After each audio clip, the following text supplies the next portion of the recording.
Hello everyone, welcome to Macroeconomics. Today's session consists of fiscal policy and the federal budget. Let's get started with the analysis of the federal budget and how the government collects revenue. The federal budget is the structure that the U.S. economy or any country collects revenue and spends on the nation or the country itself. And the government budget consists of the following simple equation. Any government has a budget that they use to spend on public funding of goods and services or in the economy.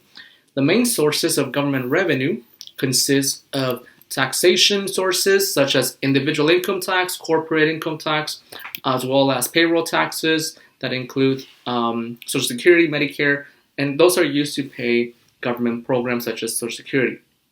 We also have profit tax for companies, wealth taxes, value-added taxes, and one of the main sources of the government revenue continues to be individual income tax and corporate income taxes. Now, what the government spends on goes on to be to the public sector, such as public offices, public roads, public infrastructure, education, national defense, government programs. They provide funding to the states, federal budget, federal funding, federal grants, and federal programs, etc. In often cases, we may have the government revenue to be quite significant or government spending to be quite significant. And if that's the case, we may have also three different stages of the federal budget. The federal government budget can experience three phases. The first one is a budget deficit. Government expenditures could be greater than the tax revenues that it collects, and that puts the federal budget on a significant strain since it needs additional funding to facilitate their spending. So where can the government get this additional funding? Well, it can issue government bonds, U.S. Treasury bills, or borrow from the international sector. Any country that is willing to lend the government money can lend them in exchange later on for interest rate repayment.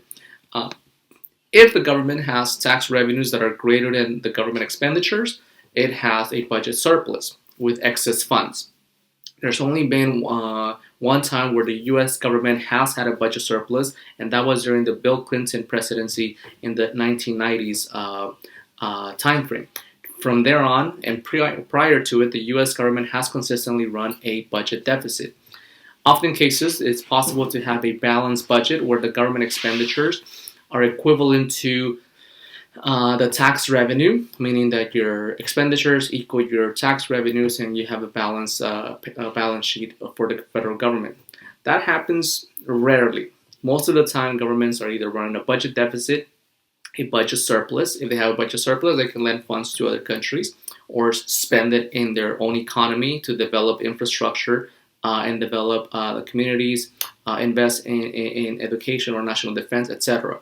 Budget deficits means that the government consistently spends more than it collects in revenue. And to satisfy that spending, they have to borrow from the public, from business, from anyone that is willing to lend them funds, including the international sector. The U.S. currently has an ongoing significant budget deficit. Now, the budget projections that we have here, the following table shows the projected government spending and the tax revenue for the last 3-4 years going into 2021. If you notice in 2017, the government spending was $4.4 trillion, and the government tax revenue was $3 trillion. So the government was running here a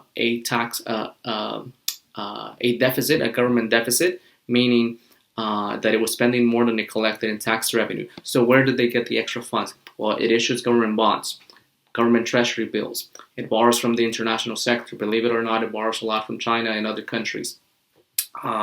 Despite all the disputes. In 2018, budget deficit. 2019, budget deficit. 2020, the budget deficit and the government spending is going to significantly increase because of the stimulus package. And since we're talking about fiscal policy, it's the government in 2020 approved a fiscal stimulus to the economy, increasing the amount of spending, providing millions and millions of dollars to the American economy. Well, there's not enough revenue because a lot of it was shut down. So what's going to happen to this budget deficit? It's going to be quite significant. 2021, it's expected that the budget deficit will continue, but I would project here that it will actually increase even more. because it needs to continue in order to stimulate the economy.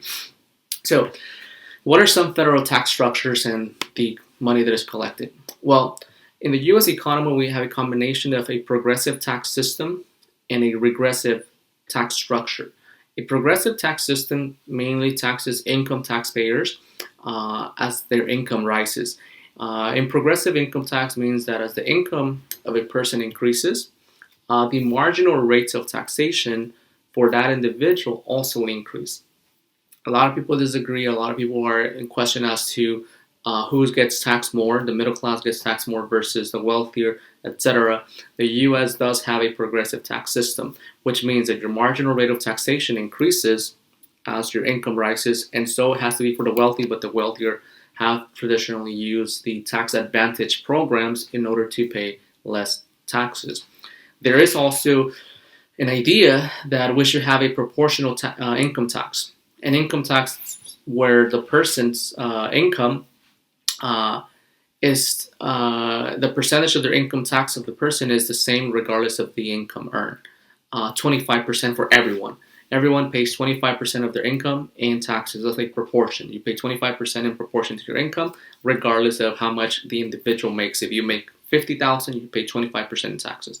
If you pay $100,000, you pay 25% in taxes. If you make $1 million, you pay 25%. If you only make $10,000, you still pay 25%. Everybody pays the same amount. Proportional tax system, it's the percentage is the same across all income levels regardless of income. But if you do the math, 25% of 50,000 is significantly less than 25% of 100,000, and 25% of 100,000 is significantly less than 25% of $1 million. So you will often see that some individuals may oppose the proportional tax system. Regressive tax income is essentially an income system in which a person's tax rate declines as the income rises. So a regressive tax structure is mainly at the state level. At the federal level, the United States has a progressive tax structure, not proportional, not lump sum, just progressive. For the most part, that's considered the most fair. Whether it is or not, it really is up to question. The regressive income tax taxes less of any person as your income increases, and that's mainly at the state level to encourage individuals to stay within the state borders and not move somewhere else. And I can say that one of the sales tax is actually regressive. It's just a small percentage in comparison to the person's income, a sales tax. And all other taxes in the states vary. So the U.S. has a combination of progressive. At the federal level, it's highly progressive. At the state level, it's regressive in order to keep local businesses, local income earners, etc. within the state. Now, let's consider in 2018, Mario Lopez, a professional graduate in business, earns $82,000. And this person is at a specific marginal tax rate, and he pays $31,000 in taxes off his $82,500. It's important to know that it's not how much you make, it's how much you keep and how much you take home. So out of his $82,500, he has to pay $31,000 in taxes, combination of state taxes and federal taxes. Calculate the marginal rate of taxation for Mario and what's his income net after taxes. So in this case, we have the following situation. To calculate his marginal rate of taxation, we take the tax liability bill, which he paid $31,000, and his nominal earnings were $82,000. So we take the $31,000 divided by his nominal income times 100, you will see that he's at the 37.5 marginal rate of taxation. Often cases, if you make $100,000 just by an additional jump, you will now be at the higher marginal rate of taxation, like 39%, which is the highest marginal rate of taxation. So if he pays $31,000 off his income in taxes, how much does he really take home? Well, he only takes home $51,000. Out of his $82,000 income, $500, he takes $51,500 home. That's how much he keeps. So it's important to know which marginal rate of taxation the person may be on, and actually more important, how much money you're really netting and taking home. which is what matters in this case scenario. Very important exercise. And those $31,000 are paid to the state, to the federal, in order to finance public spending. Now, who really pays more in income tax is often the questions. The rich, the wealthy, middle class, the lower income earners, etc. Let's analyze the chart. The top 5% here, represented by the top 5%, including the top 1%, the ultra wealthy, pay about 35% of their income. Their income consists of 35.9% in comparison to the rest of the population. Their federal taxation in this case is 59%. When we're looking at who really pays more in taxes, we have the top 10%, the top 25%, and the top 50%, and the bottom 50%.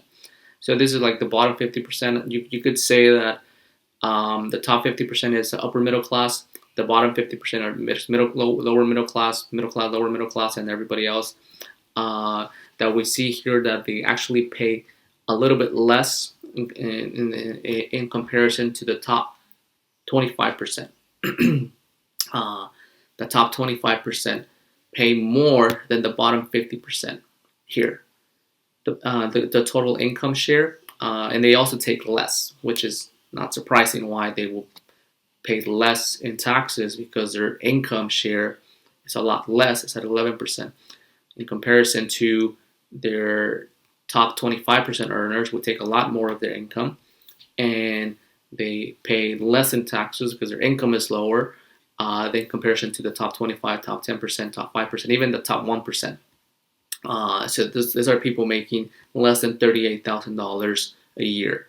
So it's important to know how the federal income taxes are shared between the top 10%, 20%, and the bottom 50% of the population.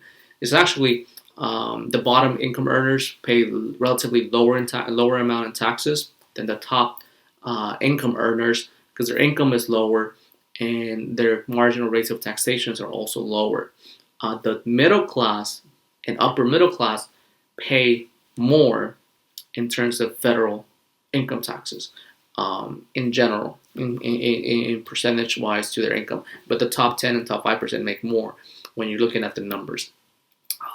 Now, the federal budget can be analyzed further by looking at how a deficit is structured.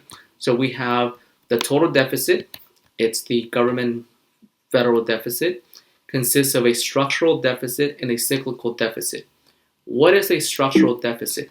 Well, a structural deficit consists of the part of the budget that will exist if the economy was operating at full employment, meaning that if we have no crisis, no significant downturn, no significant government spending, the economy is functioning perfectly fine, we have government spending that needs to occur to satisfy public programs, public services, to run the government, etc.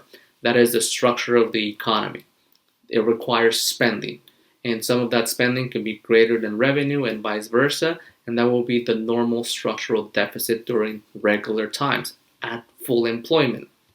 If there is a cyclical deviation plus cyclical deficit, we could have what is called a cyclical deficit spending, which is the part of the budget deficit that results due to a downturn in the economy, like a crisis, contraction, recession, COVID-19, the coronavirus, require additional spending. Again, when your spending is greater than your revenues, it creates a deficit of funds.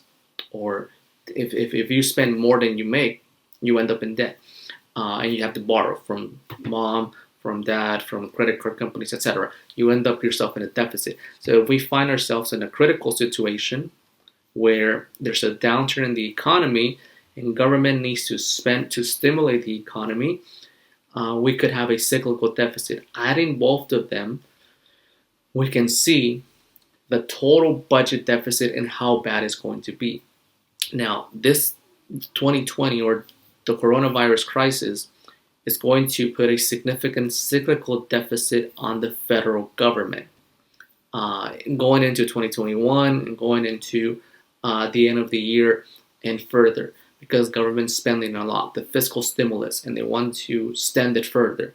Well, if you look at the basic formula, budget deficit is equal to government revenue, which consists primarily of taxes, minus government spending, and you can add, if there's not enough revenue and there's a lot of spending, you have to borrow.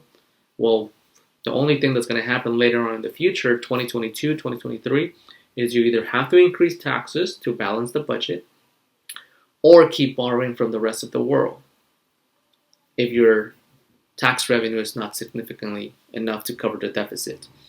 It's coming unless the economy grows and it increases significantly the tax revenue.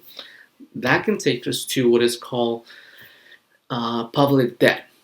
The U.S. public debt is the amount of money that the federal government borrows from the rest of the world and that it owes to them, whoever the U.S. government is borrowing money from.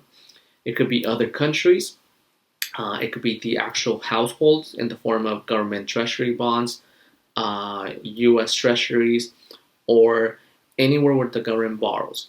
It's considered public debt because it's owed by the government to everyone else on behalf of the U.S. economy. The public debt is different than the national budget deficit or than the government deficit in general.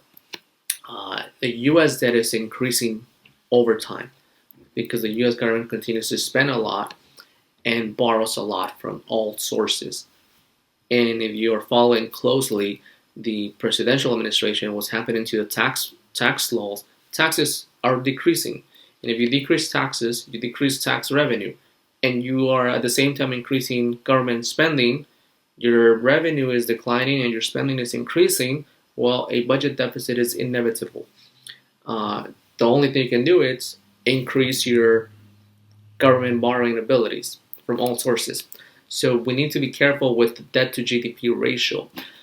And the debt to GDP ratio is the total amount that the government owes in comparison to the country's gross domestic product, which is the ability to produce goods and services in the economy.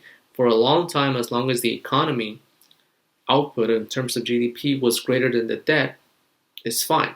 But if the debt to GDP ratio is about the same, 100% debt and 100% economic activity, then you are 100% in debt in comparison to your economy. How to find that? We have the debt to GDP ratio formula.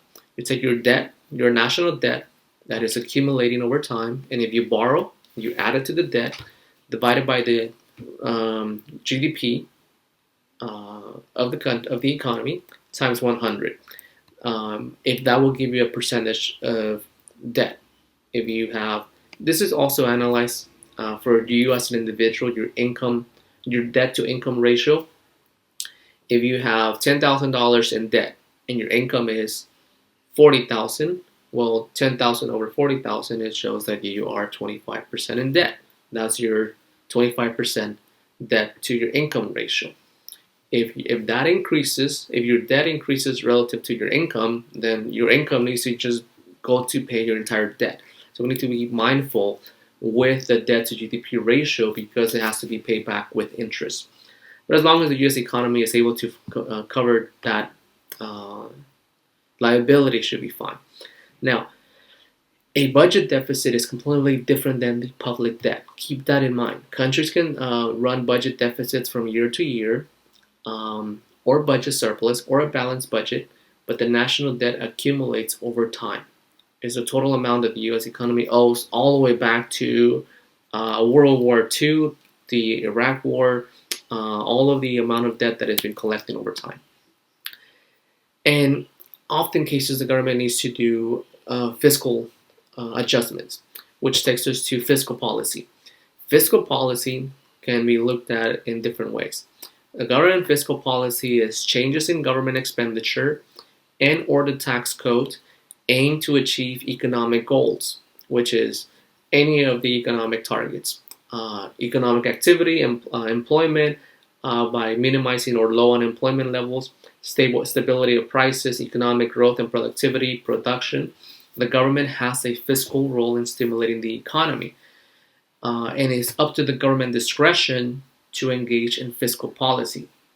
Government's discretion on government expenditure and taxes can be one or the other: expansionary fiscal policy or contractionary fiscal policy. It's up to the government discretion to engage in which of that direction it will do. But fiscal policy in general, it's changes in government expenditure, the tax code, in order to achieve an economic goal.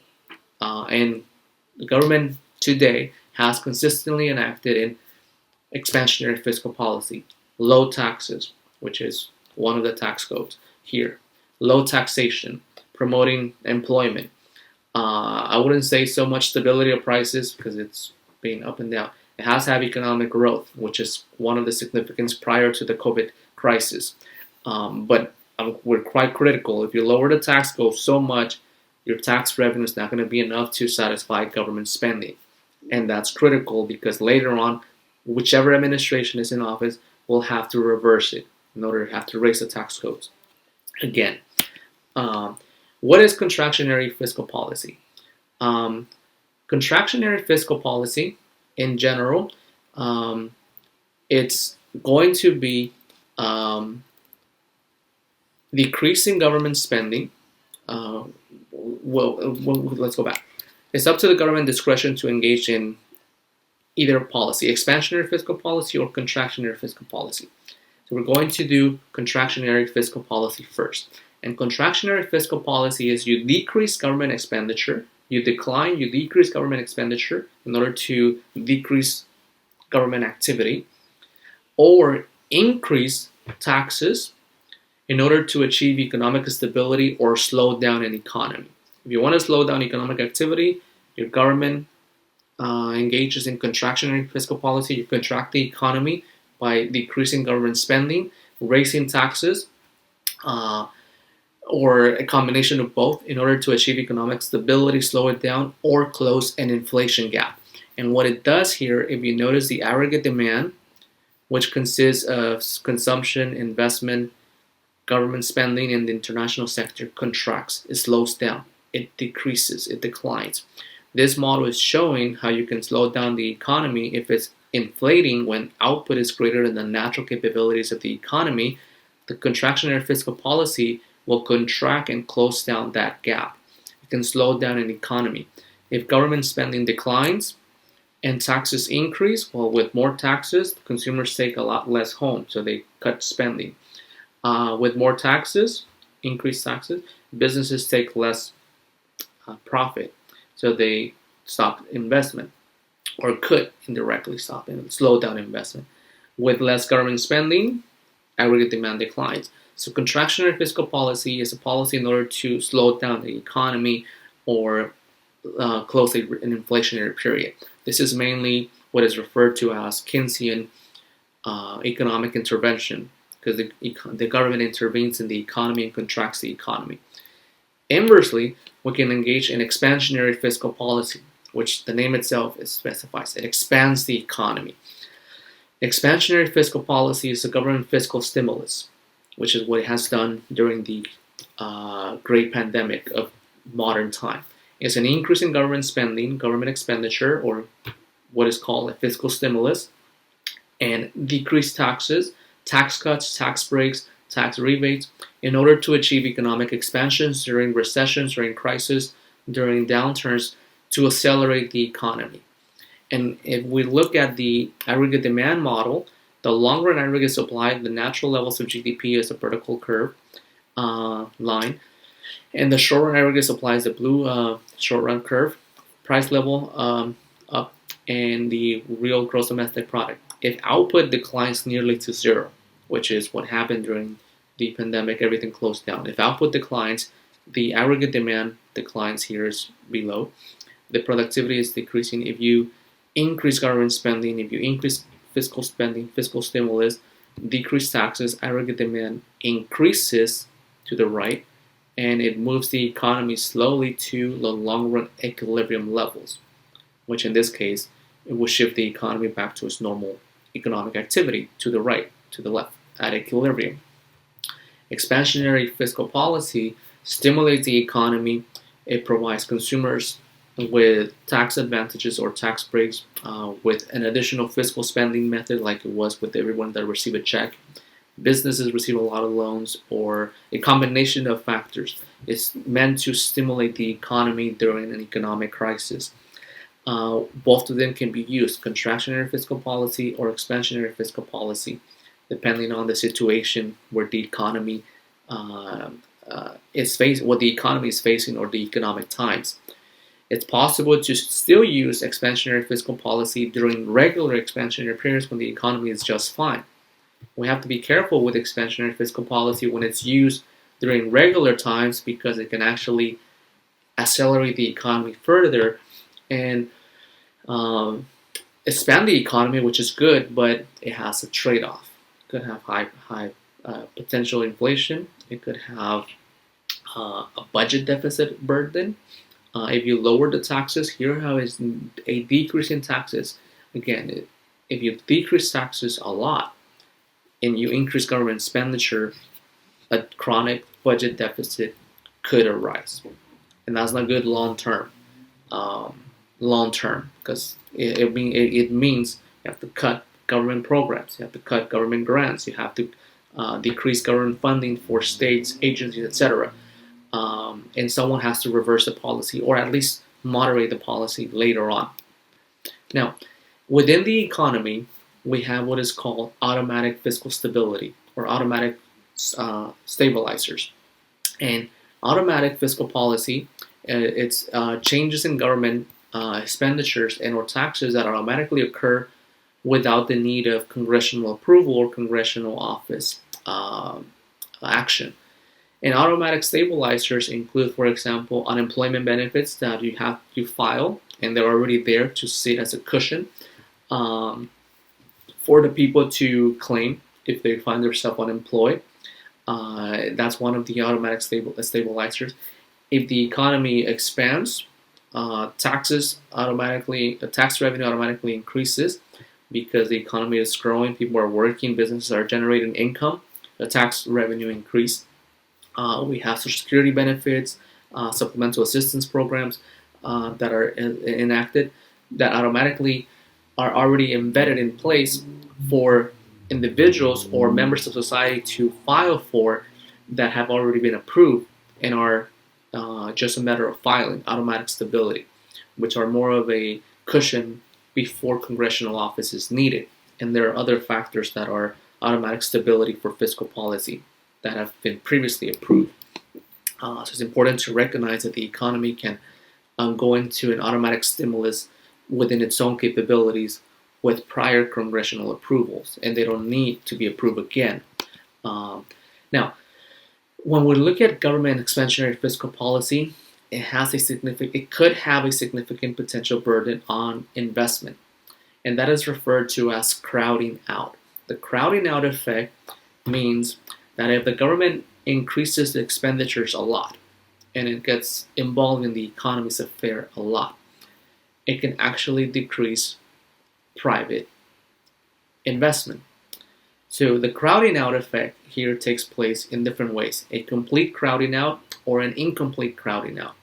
So the crowding out in this case is a decrease in private expenditure investments that occurs as a consequence of government involvement in significant government spending, or when they spend too much and they crowd out the private sector.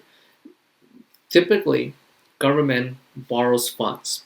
Investors borrow funds. The government is borrowing too much in order to satisfy their own spending.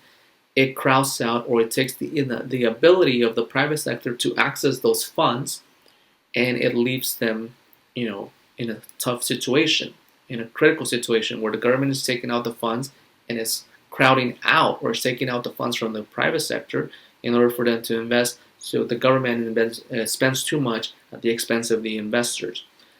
If this is a complete crowd out effect, government takes control of everything and the private sector is, in this case, crowd out. If it's incomplete, there's a partial offset. So let's analyze those later on in deeper scenarios. This would be the case of certain governments that take full control of economic abilities. There are several countries that come to mind that, for example, that are completely crowding out the private sector, like Venezuela is one of them. Government has nationalized and taken control of everything. It's a complete crowd out. They are overspending. They are generating significant inflation. Businesses are crippling there, and everything is controlled by government. That's like, Venezuela is known to be a socialist extreme scenario. But government expenditure or government increasing significantly, its role can really affect businesses. Fiscal policy has what is called a time adjustment process. It has lags. Since it's political, it has to be approved, it has to be debated, and it has to go through different chambers of government, the House, the Senate, Congress, presidency, etc. It's called fiscal lags. And it prevents the economy from expanding or from contracting or from just a policy to be implemented with a matter of time, because there's always some administrative process involved.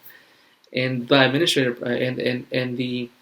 administrative process consists of the following. We have data that needs to be analyzed, that needs to be weighed to see if the economy is contracting. For example, if the economy contracts, you need at least 2 quarters of low economic productivity or forecast to see that the economy is contracting. The wait and see lag to see if this is just a short-term effect or if it can recover on its own. The legislative, administrative, judicial lag, the time that the government really does something in order to implement a specific course of action.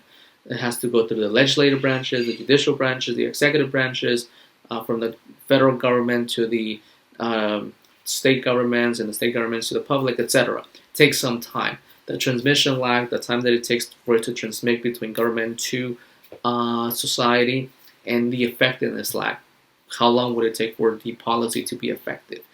All of that could take somewhere between, it could be relatively quick, 30 days or less, or it could take a month, 2 months, 3 months, half a year in order to be implemented and have full effect in the economy. Now, this time of the year, or for the 2020, 2021, 2022, the government really got together, and I'd say that they did a stimulus package that was, even receiving the stimulus check, it took about 30 days to 60 days for families to receive the stimulus check, and it was only $1,200 to $1,800 or so on. And was it effective? Well, some people received a combination of a lot of unemployment, the stimulus check, and could have spent it or went on and bought a lot of TVs. It really depends how the people spend that income.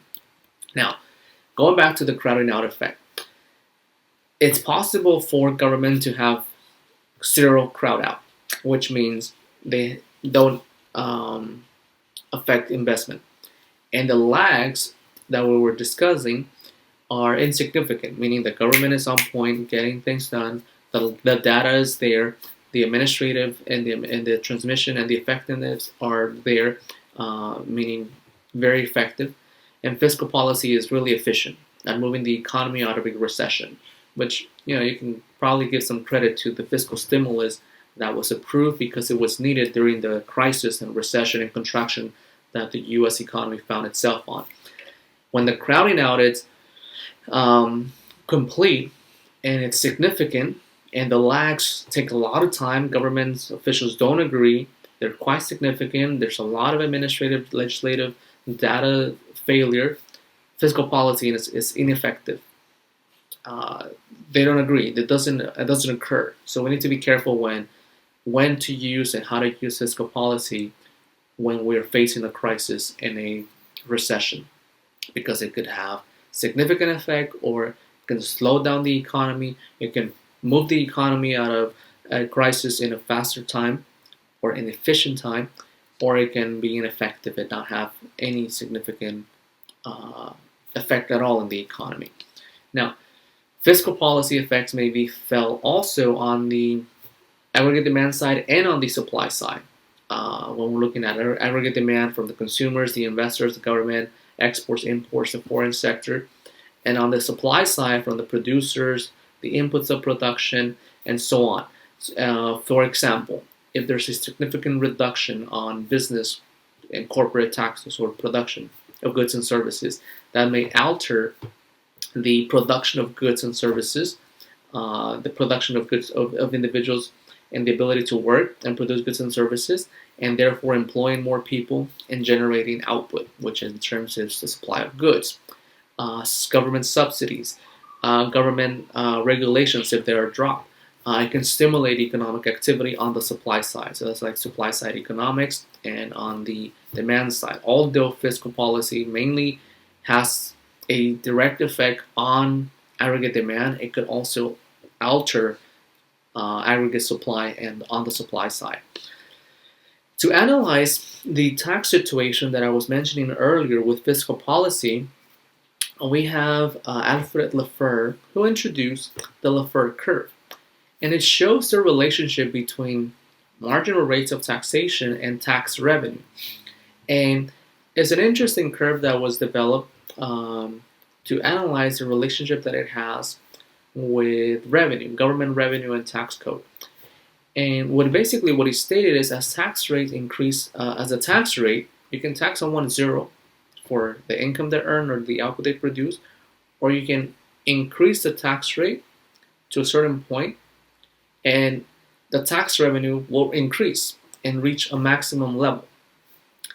And after a certain point, if you increase the taxes significantly too much, tax revenue will decline because it would disincentivize people from working because they're taxed heavily. It would incentivize businesses from producing because they will receive less revenue or profit. So we need to set a tax code that is consistent, or a combination of taxes that is consistent with economic targets.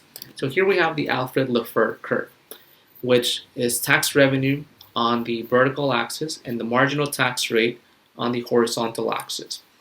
So if you increase tax rates, marginal tax rate from 0% to 10%, tax revenue will increase to, in this case, tax revenue X. At 10%, we collect tax revenue of 100 million, for example. If we increase the marginal tax rate from X to Y here, 25%, the tax revenue will increase to 250 million TOY, tax revenue Y.